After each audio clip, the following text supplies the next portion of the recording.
সরকারে বিজেপি ভাঙছে তৃণমূল, ভেঙে একদম গুঁড়ো গুঁড়ো হয়ে যাবে কিনা সময় বলবে। খুব গুরুত্বপূর্ণ হয়ে উঠেছে বাকি দল সিপিআইএম কংগ্রেস। তাহলে এবার কি সিপিআইএম আর কংগ্রেস জোট হবে? মানে কলকাতা পুর নির্বাচন, বিধাননগর এখনো মানে ভাঙেনি, চন্দননগর বিভিন্ন জায়গায় তাদের পৌরপ্রধানরা ইস্তফা দিচ্ছেন। আমি কলকাতা পুর নির্বাচনের কথাই বলছি। হ্যাঁ, তো এবার কি তার মানে সিপিএম কংগ্রেস আবার জোট হয়ে যাবে? মানে এটাই কি অ্যাটাকের সেরা সময়? নমস্কার, আমি রূপক, আপনারা দেখছেন বেঙ্গল পলিটিক্স, আমার সঙ্গে অভিষেক। বিষয় আমাদের আজকে, সিপিএম কংগ্রেস কি আবার জোট হতে চলেছে এই পরিস্থিতিতে, জোট হওয়া উচিত কিনা দেখ, আমার একটা জিনিস প্রথমে মনে হচ্ছে রূপক, সেটা হচ্ছে যে ভোটের পর থেকে বিশেষ করে যখন তৃণমূল কার্যত একটা মানে 80টা বিধায়ক থাকা সত্ত্বেও তৃণমূল নিজেদের পায়ের তলার জমি কমপ্লিটলি যখন হারিয়ে ফেলছে, একটু একটু করে বিদ্রোহ তৈরি হয়েছে, বিরোধিতার একটা জায়গা তৈরি হয়েছে, এই পরিস্থিতিতে আমি ঠিক এই প্রশ্নের উত্তরটাই খোঁজার চেষ্টা করেছিলাম। এবং এই প্রশ্নের উত্তর খুঁজতে গিয়ে আমি কয়েকজনের সঙ্গে, বামের তরফে কয়েকজনের সঙ্গে কথা বলেছি, আমি কংগ্রেসের তরফে বেশ কয়েকজনের সঙ্গে কথা বলেছি, তার মধ্যে শুভঙ্কর সরকার অবশ্যই রয়েছে, তার একটা ইন্টারভিউ পোস্ট করছিলাম। আমার প্রশ্নটা হচ্ছে যে মানে আমি কোন প্রশ্নটার উত্তর খুঁজছিলাম, যে এই পরিস্থিতিতে যেখানে বিরোধী পরিষদটা একটা আমি তোর কাছে কি খবর আছে, কি বুঝেছিস সেটাও বলবো, তোর নিজের ভিউটাও বলতে হবে এক্ষেত্রে। একই সঙ্গে এখানে আমি আমার ভিউজটা বলবো বলেই আমি এই আলোচনাটাতে বসতে চেয়েছিলাম। সেটা হচ্ছে যে আমি এই চর্চাটা করতে গিয়ে আমার দুটো জিনিস মনে হচ্ছে যে এটা বিরোধী পরিসরে একটা হিউজ জায়গা। এই জায়গাটাতে এই মুহূর্তে ঋতব্রত বন্দ্যোপাধ্যায়ের দায়িত্বে বা ঋতব্রত বন্দ্যোপাধ্যায়ের নেতৃত্বে বা ক্যাপ্টেন্সিতে একটা বিরোধী দল, আসল তৃণমূল হিসেবে যাদের উত্থান হয়েছে, তাদেরকে স্বীকৃতি দিয়ে দেওয়া হয়েছে, বিজেপির তরফ থেকে তাদেরকে গ্রহণ করা হয়েছে, মানে বিরোধী দল হিসেবে স্পিকার ইয়ে করেছেন, এবং বলা হচ্ছে যে আসলে এই মডেলটা মহারাষ্ট্রের মডেল, সেটা এখানে নিয়ে আসা হয়েছে, মানে বিরোধী থাকবে কিন্তু তারা আসলে সরকার পোষিত বিরোধী, এরকম একটা পরিস্থিতির মধ্যে চলছে। তাহলে আসলে বিরোধী তাহলে কারা এই পরিস্থিতি? এবং বিরোধী তো শুধু বিধানসভায় না, বিরোধী তো পুরো রাজ্যের বিরোধী দল। একদমই তাই, রাস্তায় নেমেও তো বিরোধিতার ব্যাপারটা, ওইটাই তো আসল। তো তাহলে বিরোধী কারা? এই প্রশ্নের উত্তর খুঁজতে হলে তোকে একদম পুরো 8 জুনের মাথায় তোকে গিয়ে দাঁড়াতে হবে। তুই আমার সঙ্গে গিয়েছিলিস ধর্মতলা মোড়ে, সেখানে লেনিন 8 মে, হ্যাঁ এক্স্যাক্টলি 4 মে রেজাল্ট বেরোলো, 8 মে মানে 4 দিন পরে 8 মেতে বামেদের মিছিল হলো। কেন? তার কারণটা ছিল মুর্শিদাবাদে ওই বুলডোজার এর জন্য লেনিন মূর্তি ভাঙা হয়েছিল, তার প্রতিবাদে ওখানে গান্ধী মূর্তি লেনিন মূর্তি তলা পাদদেশে মিছিল শুরু হয়েছিল, একটা পদযাত্রা হয়েছিল। তো এই যে 4 মে ভোটের পরে 8 মে এই প্রসেসটা, তার মানে রাস্তায় নেমে পড়তে 7 দিনও সময় নিল না। এই পরিস্থিতিতে তখন থেকে কিন্তু রাজ্য জুড়ে একটা হকার উচ্ছেদের একটা আবহ তৈরি হয়ে গেছে সর্বত্র। এবং শুধু তাই নয়, তিলজলা তপসিয়াতে সেখানে কিন্তু ইলিগাল যে সমস্ত বিল্ডিং রয়েছে সেখানে বস্তি উচ্ছেদের কাজকর্ম শুরু হয়ে গেছে। এই পরিস্থিতিতে কারা বুক চিতিয়ে দাঁড়িয়ে পড়লো? কোর্টে দাঁড়ালেন বিকাশ রঞ্জন ভট্টাচার্য, আর কোর্টের বাইরে দাঁড়ালেন শতরূপ ঘোষ থেকে শুরু করে মীনাক্ষী মুখার্জি, মোহাম্মদ সেলিম থেকে শুরু করে সমস্ত বাম দল, তাই তো? এই যখন পরিস্থিতি, তখন একটা প্রশ্ন খুব স্বাভাবিকভাবে সাধারণ মানুষের মনে উঠতে শুরু করেছে যে বিরোধী পরিষদটাকে তাহলে এসে দাঁড়াচ্ছে কারা, বা বিরোধী পরিষদকে আরো শক্তিশালী করতে গেলে তাহলে কি বাম কংগ্রেসের জোটটা আরেকবার? আমি সেটাই জিজ্ঞেস করছি। এই পরিস্থিতিতে আমার একটা জিনিস মনে হয়েছে, বামেদের একটা ধারার কথা আমি বলবো, কংগ্রেসের একটা ভাবনার কথা বলবো, যা এই মুহূর্তে দাঁড়িয়ে রয়েছে। এই খবরটা বললেই তখন আমার ভিউজটা জানাতে সুবিধা হবে। বামেদের ভাবনা কি? বামেদের ভাবনা তুই যদি দেখিস, বামেরা মুস্তাফিজুর রহমানকে দিয়ে ডোমকলে কিন্তু সাকসেস পেল, বাকি জায়গা পেল না। কিন্তু ভোটটা মিটে যাওয়ার পরেই যখন রিপোল হলো ফলতাতে, তখন দেখা গেল বামেরা 2-এ চলে এলো, 40,000 ভোট পেলেন হচ্ছে শম্ভুনাথ কুর্মী। এই পরিস্থিতিতে বামেদের কাছে কিন্তু একটা জিনিস খুব পরিষ্কার হয়ে গেল, ভোট যদি পরিষ্কার হয়, ভোট যদি একদম ঠিকঠাক, মানে নির্বাচন কমিশন যদি ঠিকঠাক ভোটটা করান, এটা তো বামেদের তরফের বক্তব্য, তাহলে কিন্তু বামেদের ভোট পাওয়ার সম্ভাবনার যথেষ্ট জায়গা রয়েছে। এবং সেটা 40,000 ভোট প্রমাণ হলো। তৃণমূল ভোটটা পেলো না, 4 নম্বরে। এবং কেন ভোটটা পেলো না তার পেছনে একটা লজিক আছে। এই লজিকগুলো দিয়ে দিই তো, তবে আমি তোকে ব্যাপারটা বলতে। লজিকটা কি ছিল না, তৃণমূলের পক্ষে থাকা যে সংখ্যালঘু সম্প্রদায় বা মানুষজন, তারা বুঝেছিলেন যে এই মুহূর্তে তাদের পাশে দাঁড়াতে পারে একটাই দল, সেটা হচ্ছে লাল ঝান্ডা। কারণ এরাই কিন্তু লড়াইটা তাদের জন্য করবে। এই যে সংখ্যালঘু মানে তো শুধু মুসলিম নন, মানে হিন্দু।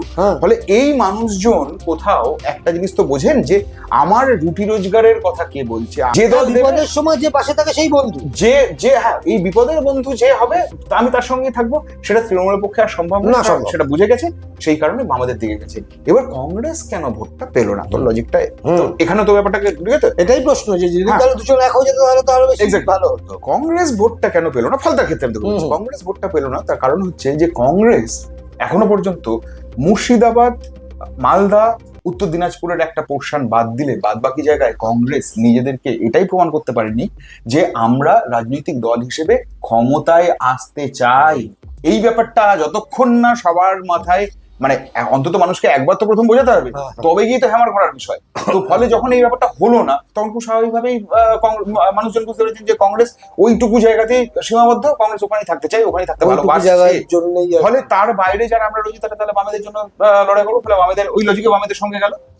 পরবর্তী পরিস্থিতিতে বামেরা যখন আগ্রাসী আন্দোলনে নেমে পড়লো, যখন স্টেশনে বুল্ডোজার নিয়ে যখন হাজির হলো, রাত তখন, জেগে বুক চিতিয়ে দাঁড়িয়ে পড়লো, রাত জেগে ফেললো, তরুণ থেকে প্রবীণ সোদপুরে করতাম, সবাই লড়াই করলেন, হ্যাঁ, শুরু করে হ্যাঁ। এখানে সৃজন, একদম ওখানে দীপশিতা, সবাই একদম ওদিকে মানে- তিল জ্বলাতে আমাদের আফরিন শব্দ আফরিন। সমস্ত, হ্যাঁ এই যে লড়াই, ওদিকে কোর্টে বিকাশ রঞ্জন ভট্টাচার্য, এই যে লড়াই, মীনাক্ষী প্রত্যেকে প্রত্যেকে লড়াই করে এই জায়গাটা এস্টাবলিশ করলো।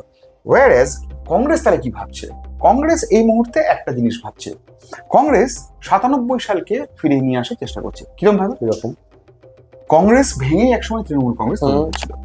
ফলে যারা কংগ্রেসের অধিকাংশ নেতা নেত্রী সমর্থক সদস্য কর্মী যারা রয়েছেন, তাদের কাছে বিজেপিতে যাওয়ার রাস্তা নেই, কারণ বিজেপি বলে দিয়েছে দরজা বন্ধ। তারা বামে এখন প্রয়োজন নেই। হ্যাঁ তারা বামে কোনো অবস্থাতে ফিরবেন না, কারণ বামেতে এই কালচার নেই যে অমুক দল না, থেকে ওটা লোক পারবে নিয়ে- না। অমুক দল থেকে লোক নিয়ে হ্যাঁ, নেওয়া, হ্যাঁ। ফলে কোনো জায়গা নেই। রইলো বাকি কি? কংগ্রেস। কংগ্রেস খুব ভালো করে জানে তৃণমূল বিপদে পড়লে আসতে হবে। আশ্রয় নেবে। তো এই পরিস্থিতিতে কংগ্রেস কিন্তু দরজা খুলে দিল, মেখলিগঞ্জে ইনসিডেন্ট দেখতে পেলি। এবং শুধু তাই নয়, যে তৃণমূল কংগ্রেসের ছাত্র পরিষদ এতদিন ছিল, সেই তৃণমূল কংগ্রেস ছাত্র পরিষদ তারা কিন্তু আস্তে আস্তে টিএমসিপি, হ্যাঁ তারা কিন্তু এখন ছাত্র পরিষদের দিকে চলে যাচ্ছে। হ্যাঁ তাই এবং বিধান ভবনে গিয়ে বেশ কিছু হাওড়া এবং কলকাতা জেলার বেশ কিছু ছাত্র কিন্তু কংগ্রেসে যোগদান করেছেন। তার মানে কি? তার মানে তৃণমূলের জন্য দরজাটা হাট খোলা হয়ে গেছে। এই পরিস্থিতিতে অধীর রঞ্জন চৌধুরী একটা মিটিং করেছেন রাহুল গান্ধীর সঙ্গে, এলওপির সঙ্গে। সেখানে রাহুল গান্ধীকে অধীর রঞ্জন চৌধুরী পরিষ্কার বুঝিয়েছেন যে এই পরিস্থিতিতে কংগ্রেসের সংগঠন ফিরে আসতে পারে, তার দুটো লজিক আছে। একটা লজিক হচ্ছে তৃণমূলের লোকজনকে নিয়ে নাও, কিন্তু তার একটা সাইড এফেক্ট আছে যে তৃণমূলের যে দুর্নীতি করা লোকজন তাদের সেই জঞ্জালটা কংগ্রেসের গায়ে এসে পড়তে পারে। 2 নম্বর হচ্ছে যে বামেদের সঙ্গে পরিস্থিতি অনুযায়ী বামেদের সঙ্গে জোট করে যাবো। এবার পরিস্থিতি অনুযায়ী বামেদের সঙ্গে জোট করে নেওয়ার ক্ষেত্রে এখানে বামেরা কিন্তু একটা ফুটস্টপ দিয়ে দিয়েছে। এইটাই আমি বলছি, বামেরা কিন্তু সদ্য ভোটের আগে কিন্তু বামফ্রন্ট চেয়েছিল। হ্যাঁ, সদ্য কেন্দ্রীয় কমিটির একটা মিটিং হয়েছে, সেখানে কিন্তু ঠিক হয়ে গেছে যে কংগ্রেসের সঙ্গে আপাতত কোনো জোট ফোটের গল্প ভাবা হবে না। কেন ভাবা হবে না? তার কারণ হচ্ছে সামনে অসংখ্য বেশ কিছু ভোট আছে। দেখ, 29-এর ভোট বা 31-এর ভোট, এই দুটো মেগা ভোটের আগে বাংলার বুকে তো এই মুহূর্তে কর্পোরেশন ভোট আছে, পঞ্চায়েত ভোট আছে, একাধিক ভোট আছে, সেগুলোই বেশ। এবং সামনে নন্দীগ্রাম আছে, রেজিনগর আছে, বসিরহাটের লোকসভা বাই ইলেকশন কিন্তু ডিউ আছে। তো ফলে এতগুলো যখন মেগা ভোট সামনে রয়েছে, হ্যাঁ, সেই ভোটগুলোকে যদি ছোট বড় এই ভোটগুলোকে যদি কাজে লাগাতে হয়, তাহলে বামকে একা এগোতে হবে। বাম যদি, আমারও মত, বাম যদি একা এগোয়, কেন আমি এই কথাটা বলছি, বাম যদি একা এগোয়, দেখ আমি এই সময়টাতে ইলেকশনের বাজারটাতে আমি কাজ করে একটা জিনিস বুঝতে পেরেছি, বামেদের বিশ্বাসযোগ্যতা হারানোর যে জায়গাটা, সেটা শুধুমাত্র 34 বছরের রাজত্বের কারণে নয়। একই সঙ্গে তো এই ব্যাপারটা খুব সিনসিয়ারলি বুঝতে হবে কেন বামেদের বিশ্বাসযোগ্যতা হারানোর প্রসঙ্গটা বারবার ওঠে। তার কারণ হচ্ছে বামেরা পরবর্তীকালে কংগ্রেসের সঙ্গে জোটের কথা বলেছে, কংগ্রেসের সঙ্গে জোট করেছে, শূন্য হয়ে যাওয়ার এটা একটা লজিক অবশ্যই যে আচ্ছা কংগ্রেসের সঙ্গে জোট মানে যে কংগ্রেসকে একসময় অচ্ছুত বলে ভাবতো তাদের সঙ্গেই জোট, প্রয়োজনের জন্য তাহলে বামেরা তাহলে যা ইচ্ছা করতে পারে, এই ভাবনাটা থেকে কিন্তু বামেদেরকে আস্তে আস্তে মুছে দেওয়া হয়েছিল। এইটা বামেরা অ্যারেস্ট করেছে। ফলে বামেদের, আমার যেটা মনে হয়েছে, বামেদের একা লড়াই উচিত। আই রিপিট, বামেদের একা লড়াই উচিত। বামেরা যদি একা লড়ে, বামেদের যে একটা সংগঠন তৈরি হচ্ছে তলায় তলায়, বামেদের যে আস্তে আস্তে পতাকা মানুষ ধরার মুঠো পাচ্ছে, হ্যাঁ, এই যে আস্তে আস্তে মানুষ ছাতার তলায় আসছে, মানে লাল পতাকার তলায় মানুষ যেটা আসার যে একটা প্রবণতা দেখা দিচ্ছে, এই প্রবণতাকে যদি আরো খানিকটা মানে বন্যার জলের মতো যদি করতে হয়, জোয়ারের মতো যদি ভাসিয়ে তুলতে হয়, তাহলে কিন্তু আমাদেরকে প্রাসঙ্গিক থাকতে হয়। এবং এই যদি আজকে ফলতার ভোটের রেজাল্ট যদি আবার নন্দীগ্রাম, যদিও নন্দীগ্রামের সংখ্যালঘু ভোট খুব বেশি হলে 70 থেকে 18%, কিন্তু হিন্দু ভোটও তো বামেদের দিকে পড়ার প্রবণতা তৈরি হবে। মানে এমন ভাবার কোনো কারণ নেই যে বিজেপি হিন্দু ওরিয়েন্টেশন নিয়ে পলিটিক্স করে বা আইডেন্টিক্যাল পলিটিক্স করে বলে এমন ভাবার কোনো কারণ নেই যে হিন্দুরা শুধুমাত্র বিজেপি মুখী, কারণ নেই কিন্তু। একদমই নয়, হ্যাঁ, এটা কিন্তু পরিষ্কার বুঝতে হবে। ফলে সেই অংশ, হিন্দুদের সেই অংশ যারা তৃণমূলের উপর ভরসা করেছিল, তারা যদি বামেদের দিকে যদি ফেরাতে শুরু করে, তাহলে কিন্তু মুখ ঘোরাতে শুরু করে, তাহলে কিন্তু বামেদের অ্যাডভান্টেজে যাবে। বলতে চাইছি যেটা যদি কংগ্রেসের সাথে, আমি হিসেবটা বলছিলাম যে মানে সংখ্যাতত্ত্ব হিসেবে, হ্যাঁ, যদি বাম কংগ্রেস জোট হয়ে যায় তাহলে সংখ্যাতত্ত্ব কিছু তো কংগ্রেসের পকেট ভোট আছে, তুই বলছিস উল্টো, সেক্ষেত্রে বামেদের কিছু ভোট বেরিয়ে যেতে পারে এবং বিশ্বাসযোগ্যতার জায়গাটা আবার একেবারেই পেছন দিকে এই দুটো পয়েন্ট কাজ করবে। ফলে বামেরা একা লড়লে নন্দীগ্রামে একটা কম্পারেটিভলি একটা বেটার রেজাল্ট হবে। এবং যা আমি এখন পর্যন্ত শুনেছি, নন্দীগ্রামে কিন্তু এর আগের বার দিল হচ্ছে সিপিআই কে আসন, সেই আসন কিন্তু ফিরিয়ে নিতে পারি। হ্যাঁ, সিপিআইএমই দাঁড়াবে। ফলে সেখানে একটা সম্ভাবনা জায়গা হয়েছে। এবং রেজিনো যেটা হুমায়ুন কবির যেটা ছেড়ে দিল, এবং একদম সংখ্যালঘু অধ্যুষিত জায়গা, সেখানে মোটামুটি ধরে নেওয়া যায় যে রেজিনগরে হুমায়ুন কবিরকে দেখে ভোটটা হবে, এটা নিয়ে কোনো সন্দেহ নেই। কিন্তু এখানে যদি বামেদের কিন্তু ওই চত্বরটাতে খুব খারাপ সংগঠন নেই, কিন্তু এবার হুমায়ুন কবিরের সাথে সেলিমের কোনো মিটিং হওয়ার সম্ভাবনা নেই। আমার মনে হচ্ছে না এবার হুমায়ুন কবিরের সঙ্গে সেলিমের কোনো মিটিং হবে বলে। তবে একটা ব্যাপার হচ্ছে, দেখ, ওইটা তো বেসিক্যালি ওটা সিপিএম যত না চাক তার থেকে অনেক বেশি হুমায়ুন কবির চেয়েছিল। ফলে হুমায়ুন কবিরকে ওই পরিস্থিতিতে বেঁচে থাকার জন্য এটা করতে হতো, কারণ এটা পরিষ্কার হয়ে গেছে যে হুমায়ুন কবির নিজের দমে ওই দুটো জায়গায় জিতেছেন। দুজনই বোধহয় জিতেছেন, একজন হচ্ছে মুখ্যমন্ত্রী হয়েছেন শুভেন্দু অধিকারী, আর একজন হচ্ছে হ্যাঁ। তো ফলে তার বাইরে যাতে জেতার রাস্তাটা তৈরি করা যায়, সেই কারণে সিপিএম এর সঙ্গে জোটটা করতে হয়েছে। ফলে ওই লজিক তো আর কোনো কাজ করবে না।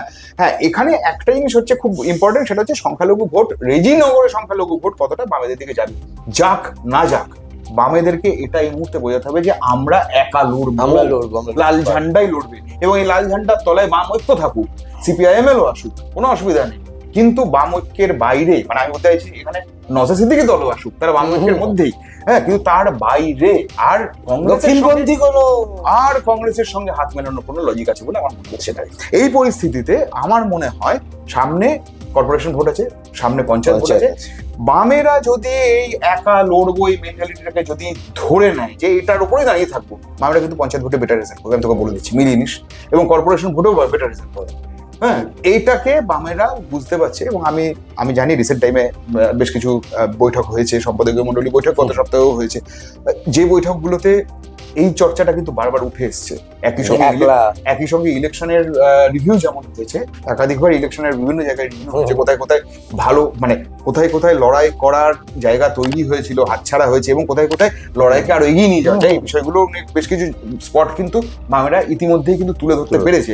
ফলে বামেরা যদি একা লড়ার জায়গাটা যদি পরিষ্কার তৈরি করে, তাহলে কিন্তু দেখ, খেলাটা তো এখান থেকে 29-এর হবে, এখান থেকে 31-এর হবে একদম। ফলে যদি বামেরা যদি একা লড়ে, একা দল হিসেবে যদি নিজেকে প্রতিষ্ঠা করতে পারে, তাহলে কিন্তু আগামী দিনে কংগ্রেস বামেদের সমকক্ষ হয়ে উঠতে পারবে না, অনেকখানি পিছিয়ে থাকবে, সে যতই তৃণমূল ওইদিকে যাক না কেন।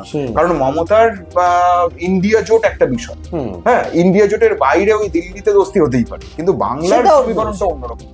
ফলে এই পরিস্থিতিতে আমার মনে হয় বামেদের একা লড়াই উচিত। একদম।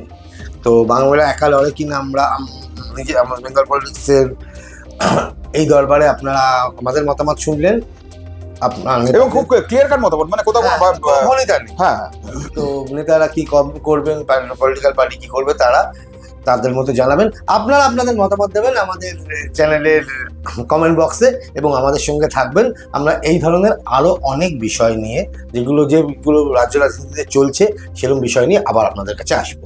আমি রূপক, আমার সঙ্গে অভিষেক। দেখা হচ্ছে পরের ভিডিওতে, ভালো থাকবেন।